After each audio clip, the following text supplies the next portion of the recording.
Hey guys, welcome back to Movie Master, where we rank, review, trailer react, and talk about movies, TV shows, and sometimes video games. Now today, we're going to talk about The Amazing Spider-Man 2, a film released in 2014 as part of the Road to No Way Home. And the next day we'll be doing, Spider-Man Homecoming and Venom. Now, this film is often regarded as the worst film. Now, a lot of people love this. Some people do love this movie. Do I think Alexi Review's video on it saying it's a masterpiece is bullshit? Yes, it is. It's so much. There's so much wrong with this movie, and some people say on the internet who are adults say, "Oh, my opinion is wrong. I'm a young kid. That means my opinion is wrong." And yes, I'm only a 14-year-old kid, so you can assume my opinion's colored from different perspectives, but I'm not that dumb. Now, do I hate this because other people hate it? No, I have my own issues with this. I dug into this film literally looking at the script. I've watched hundreds of actual older people who were under my mum's age, 40s and 50s, talk about this movie. And they've been around for 40 years. And they know movies. Both of those YouTubers knew movies and they're in their 30s and 40s. It kind of makes sense that I'll go to them on YouTube. Because, well, I didn't actually talk to them, but yeah, went on YouTube and spoken to them, looked at, no, I've went on YouTube and watched their videos and they've told me, and then I've taken and built my own opinion. Now, I made a TikTok on saying why this movie is not good, but I may explain it a bit more. Am I damaging other people's opinions? No, I'm just saying why I don't think it's as good as some people say it is, and why this film should be given more hate than the Spider-Man 3 film, which is regarded as the worst one. This movie, I heard a YouTuber who I really love, Godzilla Mendoza, quote, "This was the runner-up for the worst Spider-Man film." The runner-up. This thing has no heart. I'll explain that a bit more.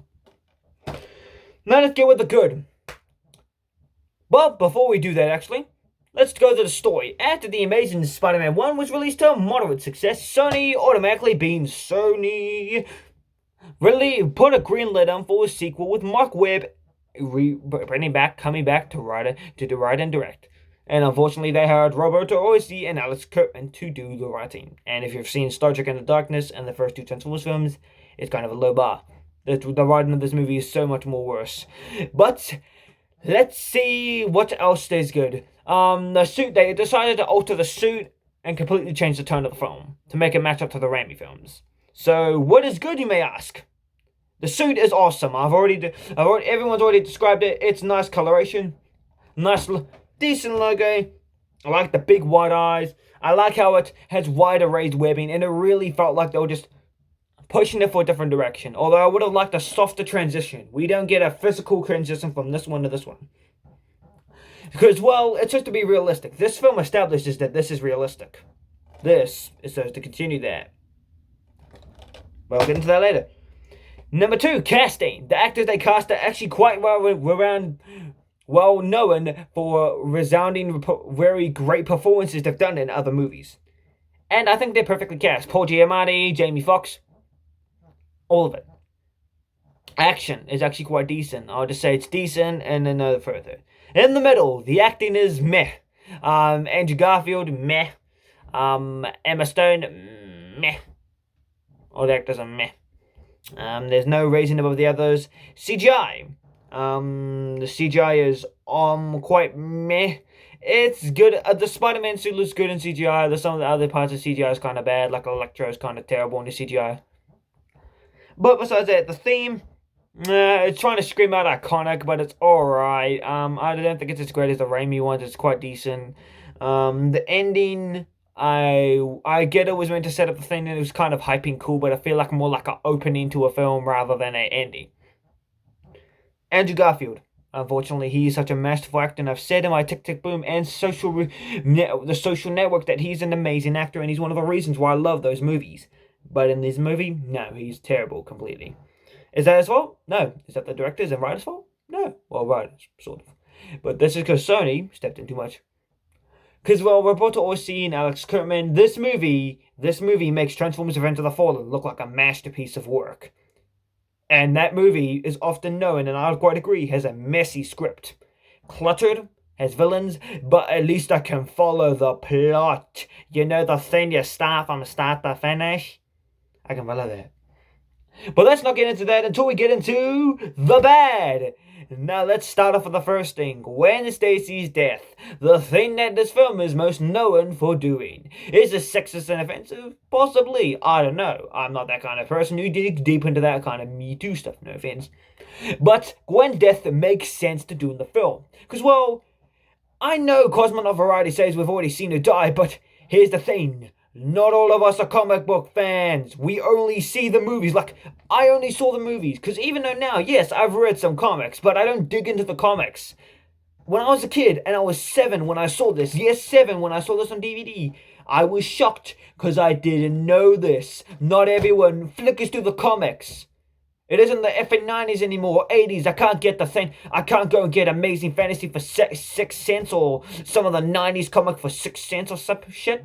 I can't do that. So they expect us to know that. Some people who are critics expect us to know that Gwen Stacy dies in the film. But not all of us read the comics. My friend Hoyper never read the comics. My friend Caden never read the comics. His brother never read the comics. Never read the comics. My dad never read the comics. My brother never read the comics. So how would we know that?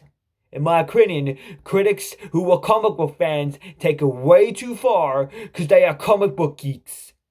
They take it overzealously bad. And Sony are wussies. They don't want to do something new and instead retreat to the old fashioned. The lighthearted tone can't work for this. You can't just repeat something. And in my opinion, Gwen Stacy's death,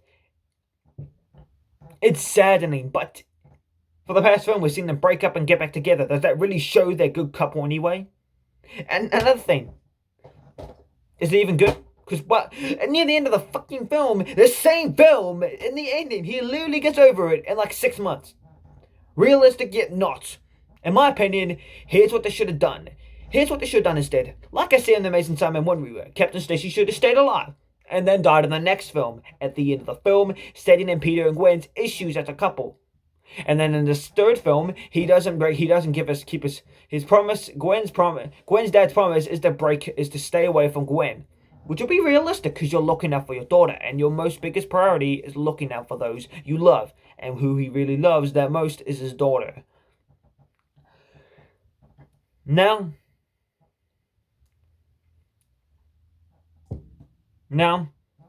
another issue. Like I said, the death scene and the ending. The next thing is the villains. They are terrible. Electro's Jamie Foxx is embarrassing. He's embarrassing.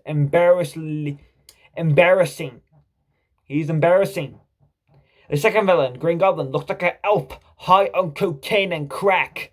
Literally, that's what I thought when I first saw him. He looked like an elf high on crack.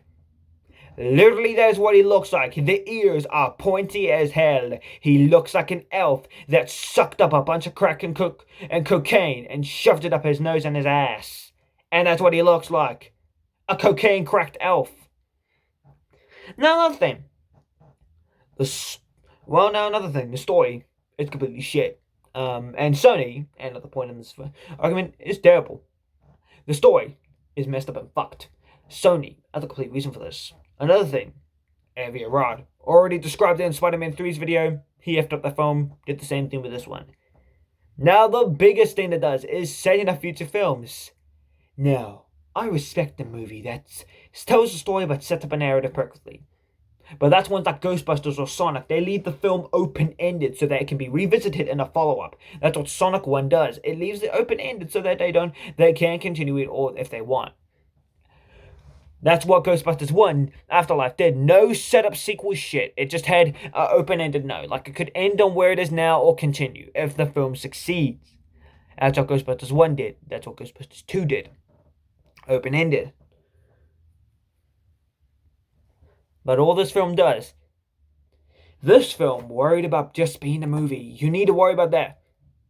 When you do a first installment, you set up the film and set it up and leave it open-minded in the final scene to see if you want to get a sequel.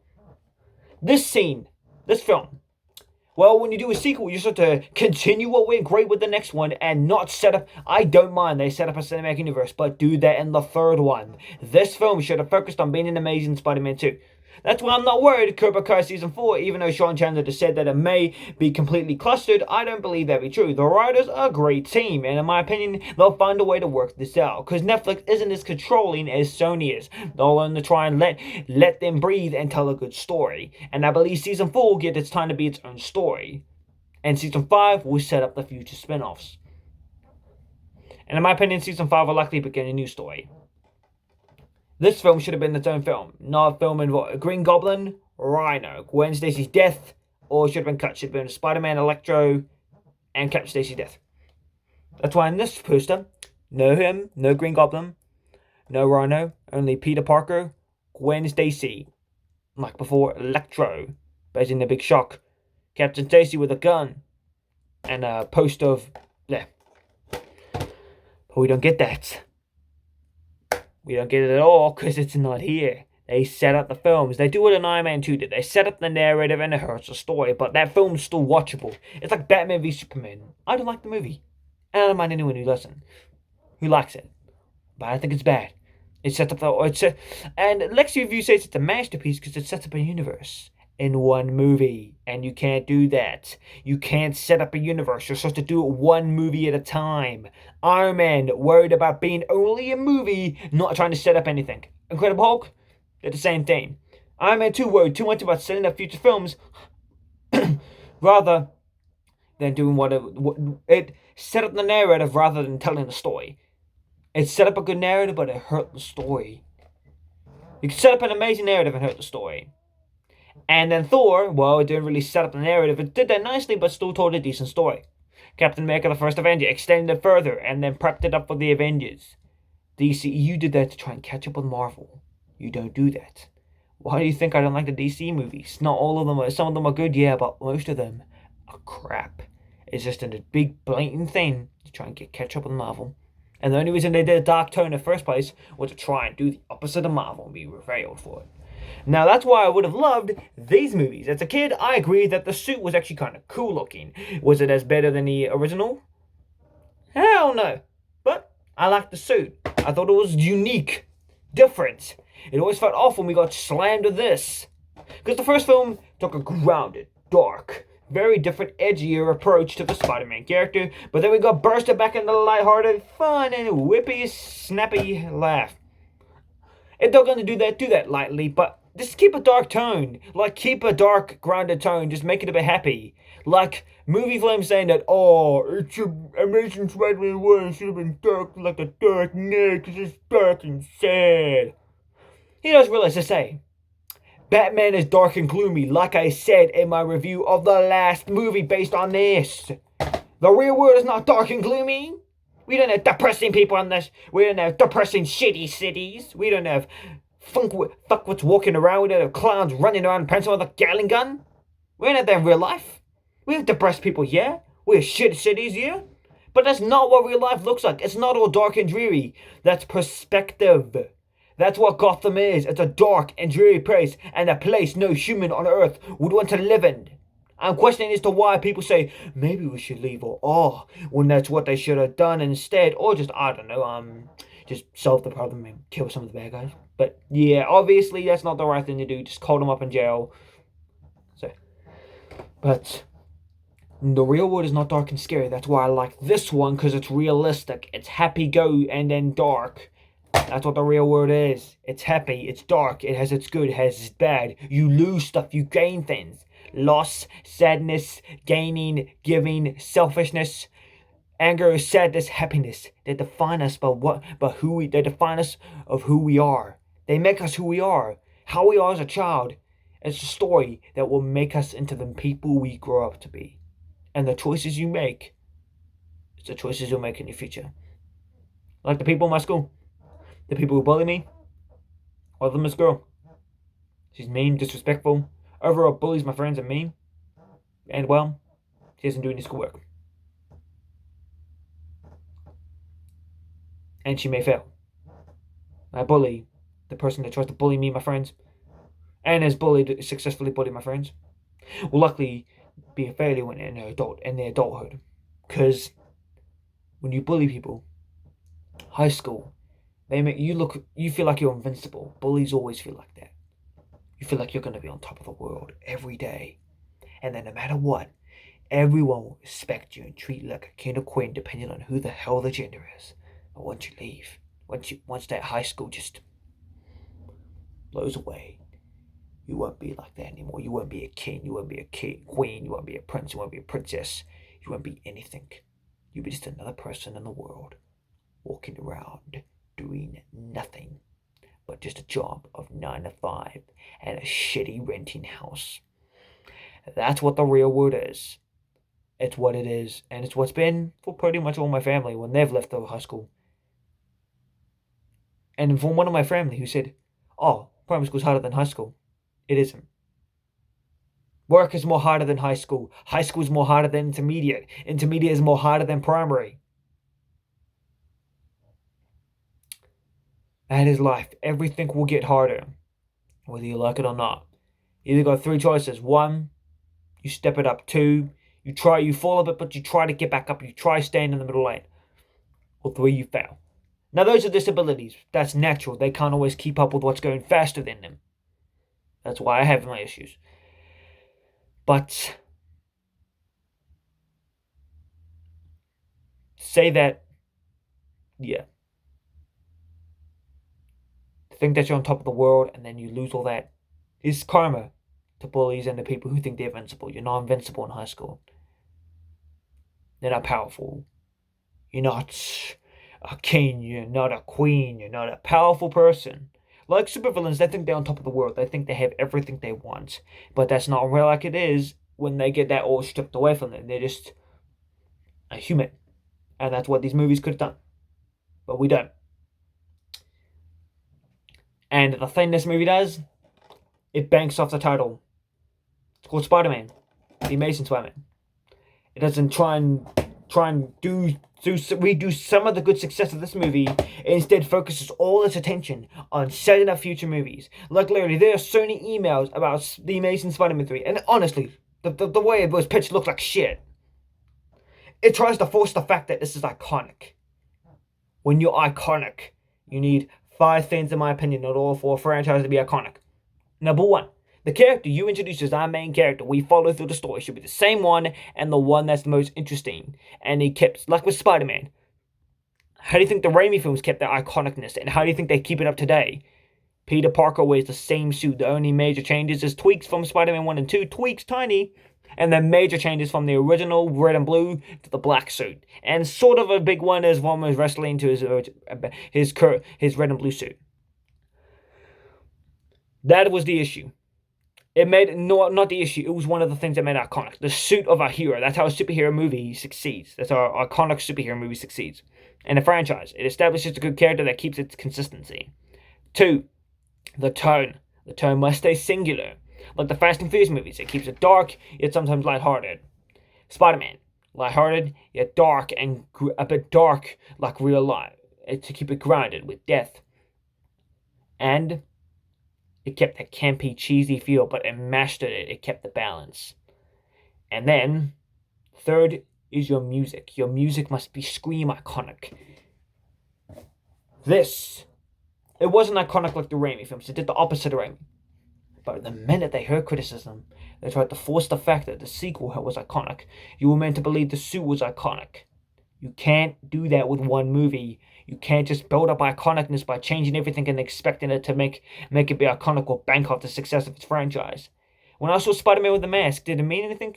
Not really, no.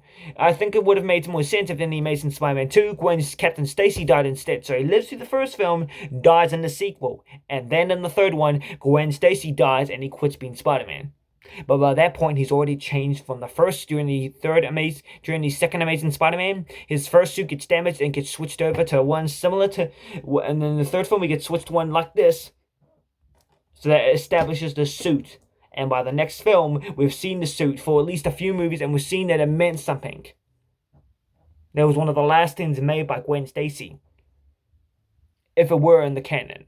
And then it would make more meaning. It'd be a last gift to Peter from her. That's that. But you can't just force it. This suit felt like it meant it because when I was 5, it felt iconic for me. and the kids who may have watched this. I may have loved the Raimi films, but this felt iconic. And had he held that mask in his hands when he was going to return as Spider-Man in the sequel, it would have felt more like that. I unfortunately doubt we will ever get a movie that will be continuously this decent. This was a unique film in this series. Realistic, grounded. They succeeded in some of those bits. Not all of them, but some of them. And I never knew why, out of any Spider-Man movie, that Spider-Man 3 is always counted the worst one. I think the only reason people say it's the worst is because the band are big sissies. They think, oh, it sucks, but it's Raimi.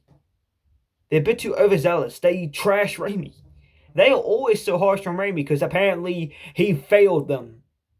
Well, here's the thing, fans. How about you be a director who has to do these things? How about you be Sam Raimi? Here's the pitch. Here's what it was like for Sam Raimi when he was making Spider-Man 3 and trying to make a Spider-Man 4. When he was making Spider-Man 3, do you know what he was doing? He was trying to write a script, so you big pansy-ass bitches who was sitting in the couch is doing nothing but watching doing jack shit and movie directing, were just sitting there on your asses, going, typing on the computers like a big bunch of bubbling buffoons in 2006. Well, Raimi was putting his ass and stepping it up in gear to write a script that was merely decent to try and make you fans happy, and critics rave it. His intention was not to win money. It was to make a good movie. And that's Mark Webb's intention, too. It was to make a good movie, not make money, not see who's the hot babe in this movie. It was to make a good movie. And he failed. And you people were trashing him saying, we hate you. You're a piece of junk. Why do you think he doesn't want to do any more Marvel movies? Why do you think he doesn't want to do any more? The first film was right. I can see why it's bad. But people go too far. Am I going too far with this? No. What? Do you know why I'm not blaming Mark Webb? No, I'm not saying I hate you anymore. Do you know why I'm not doing this? Because this isn't no one's fault. It's nothing but a bunch of producers wanting to make a buck of the title of the name Spider-Man. What do you think? I don't like the Ghostbusters reboot, huh? Banks off the success of its franchise. You can't do that. You can't just bank off it and expect it to go well. You can't just pour in the same actors and everything and pour in the icon, try and shove some iconicness up its butt, and then shove some, trying to make it sort of iconic theme song down its mouth, and then shove the producer stuff down its mouth, and then it spits out this. You can't just do it.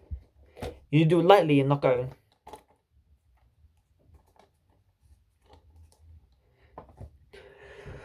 You can't do that. And that's why I think it's bad.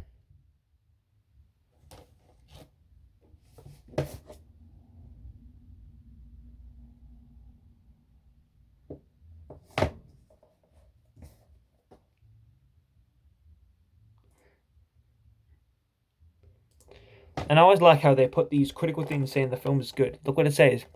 The best Spider-Man film to date. This is shit. This movie's complete shit. What do I think of this film? What do I think of this piece of garbage that's trash? So trash it got a franchise cancelled, got an actor out of a job and got fired. The CEO fired him because he was a big baby. So instead of hating him in Spider-Man 3, look at the other piece of trash on the corner. What do I give this rating? 4 out of 10. 4 out of 10. What? Let me break it down. 1 point off. Here's a 10 out of 10. This is what Spider-Man 1, 2 got. This is what Spider-Man 3 got. This is what the Amazing Spider-Man 1 got. Here's why I take points off the Amazing Spider-Man 2. 1, the plot is too overstuffed. 2, there are 3 villains. 3, the acting is terrible. 4, well, the plot lines are too jumbled and they're already copied from previous movies. Another 5 points. Because, well, to be quite honest, the movie's clustered and it has no heart. Raimi 1 has some heart. And number 4, altering tones. And the only reason why I'm not really a big fan of the movie is it alters the tone. Overall, I give it a 4 out of 10. The next film we'll be covering will be Spider-Man Homecoming, released in 2017.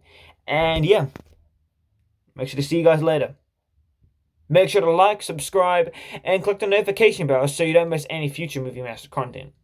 And as always, I'll see you until next time.